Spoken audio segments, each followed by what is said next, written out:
आलसी व्यक्ति कभी सफल नहीं होता। एक समय की बात है, एक राजा रहता था जो कि वह यह देखना चाहता था कि क्या मेरे भी राज्य में आलसी लोग रहते हैं या फिर नहीं।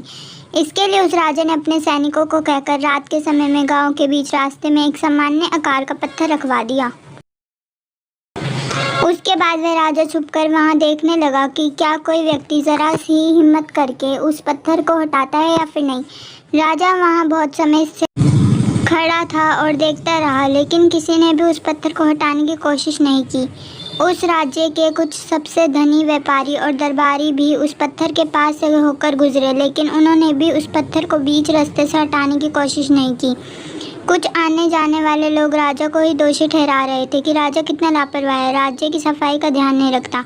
कुछ समय बीतने के बाद उसी पत्थर से होकर एक सब्जी वाला गुजर रहा था। उसने उस पत्थर को देखा और उसे वहां से हटाने का निर्णय भी लिया। सब्जी वाले ने अपनी सब्जी का भार नीचे रखा और उससे पत्थर को हटाने की कोशिश करने लगा। पत्थर थोड़ा भारी था, लेकिन कुछ समय के मशक्कत के बाद वह पत्थर वहां से हटा देता है। पत्थर हटाते समय उसे पत्थर के नीचे एक पोटली मिलती है जिसमें कई सारे सोने के सिक्के होते हैं और राजा द्वारा लिखा गया एक पर्चा होता है जिसमें यह लिखा हुआ था कि यह पोटली उसके लिए है जो इस पत्थर को रास्ते से हटाएगा। सब्जी वाला समझ जाता है कि यह उसके मेहनत का फल है, लेकिन बाकियों को वह पोटली इसलिए नहीं मिली क्योंकि वे लोग आलसी थे और ज़रा भी कष्ट सहना नहीं चाहते थे। उसी प्रकार आपको भी सही लक्ष्य की प्राप्ति के लिए आलस को त्यागना होगा। अपने जीवन की कीमत करो। एक बार एक टीचर 500 रुपये का नोट लेकर क्लास में आती है। उसके बाद सभी स्टूडेंट से कहती है कि यह 500 का नोट किसे चाहिए। उसके बाद सभी स्टूडेंट अपना हाथ उठाते हैं और कहते हैं कि हमें चाहिए। फिर वह टीचर उनमें से एक स्टूडेंट की ओर इशारा करती है और कहती है कि मैं तुम्हें 500 का नोट दूंगी। लेकिन कुछ समय बाद उसके बाद टीचर उसे 500 रुपये का नोट को हाथों से बिना फाड़े मरोड़ देती है और फिर सभी से पूछती है अब किसे यह 500 का नोट चाहिए।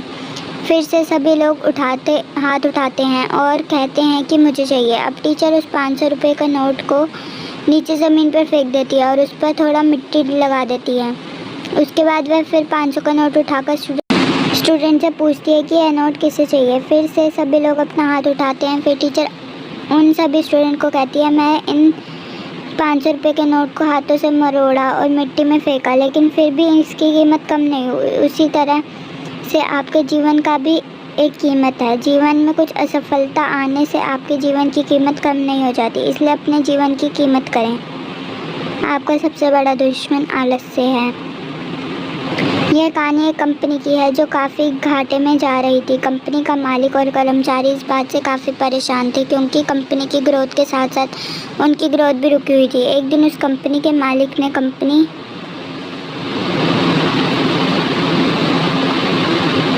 के गेट पर एक नोटिस लगा दिया जिस पर लिखा था कल रात उस कर्मचारी की मौत हो गई जिसकी वजह से इस कंपनी की और आपकी ग्रोथ नहीं हो पा रही थी और शौक मनाने के लिए हम 1 घंटे बाद ऑडिटोरियम में मिलेंगे। ये बात सुनकर सभी कर्मचारी थोड़ा दुखी भी थे और थोड़ा खुश भी थे।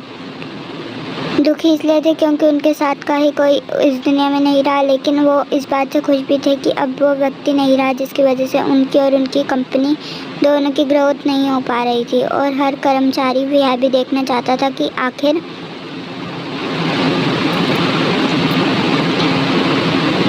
सभी कर्मचारी ऑडिटोरियम में पहुंच गए। ऑडिटोरियम में एक कॉफिन रखा था और बारी बारी से सभी कर्मचारियों को उस व्यक्ति को देखने का मौका मिला, लेकिन जब भी कोई कर्मचारी उस कॉफिन के अंदर देखता वह मायूस हो जाता क्योंकि उस कॉफिन के अंदर एक आईना रखा हुआ था। जो कोई भी उसके अंदर देखता वो उसे अपने चेहरा नज़र आता। उस कॉफिन में खुद को देखकर कर्मचारी बात समझ गए कि कंपनी की ग्रोथ किसी और की नहीं बल्कि उन्हीं लोगों की वजह से कम हो रही है जो उस कंपनी में काम करते हैं। ये छोटी सी कहानी हमें ये सिखाती है कि हमारी सफलता और हमारे फेलियर का कारण कोई और नहीं बल्कि हम खुद होते हैं। अगर हम अपने काम में अपना 100% एफर्ट नहीं देंगे तो हमारी ग्रोथ कभी भी नहीं हो सकती। काम चोरी किसी भी इंसान को लाइफ में कभी भी आगे नहीं बढ़ा सकती। इस बात से फ़र्क नहीं पड़ता कि आप किसी कंपनी के लिए काम करते हैं या आपके खुद की कंपनी है। फ़र्क इस बात से पड़ता है कि आप अपने काम को कितनी लगन और मेहनत से करते हैं।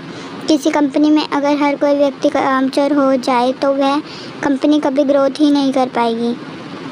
और ठीक इसी तरीके से अगर हम खुद के कामों में भी कामचोरी करने लगेंगे तो हम खुद भी कभी लाइफ में ग्रोथ नहीं कर पाएंगे। कई लोग आज भी अनसक्सेसफुल सिर्फ इसलिए हैं क्योंकि वो अपने काम को मन से नहीं करते, मेहनत नहीं करते, अपने काम को कामचोरी से करते हैं। अगर लाइफ में आपको सक्सेसफुल होना है तो अपने मन काम के लिए खूब मेहनत करिए, कामचोरी मत करिए और हमेशा 100% एफर्ट करिए।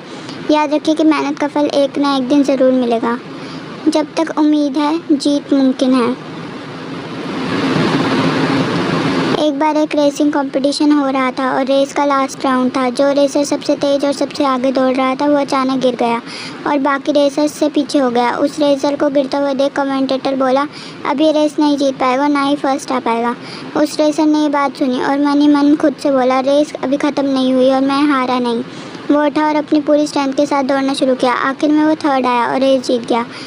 ये छोटी सी मोटिवेशनल कहानी ये बात जब तक उम्मीद है तब तक जीत मुमकिन है। इस बात से फ़र्क नहीं पड़ता कि आप फर्स्ट आए या लास्ट, ज़रूरी ये है वो उम्मीद जो आपकी लाइफ की रेस में हर वक्त दौड़ने पर मजबूर करे। जो भी काम करते हैं उसमें सक्सेस पाना ही हमारी जीत है। और ज़िंदगी में बहुत से लोग हमसे आगे रहेंगे और बहुत से लोग हमसे पीछे भी रहेंगे, लेकिन हमारा कंपटीशन उन लोगों से नहीं बल्कि खुद से है। हम अपनी लाइफ की रेस में गिरना भी है और फिर संभलना भी है और अपनी जीत की उम्मीद को हमेशा बनाए रखना है। Thanks for watching. Like, share and subscribe.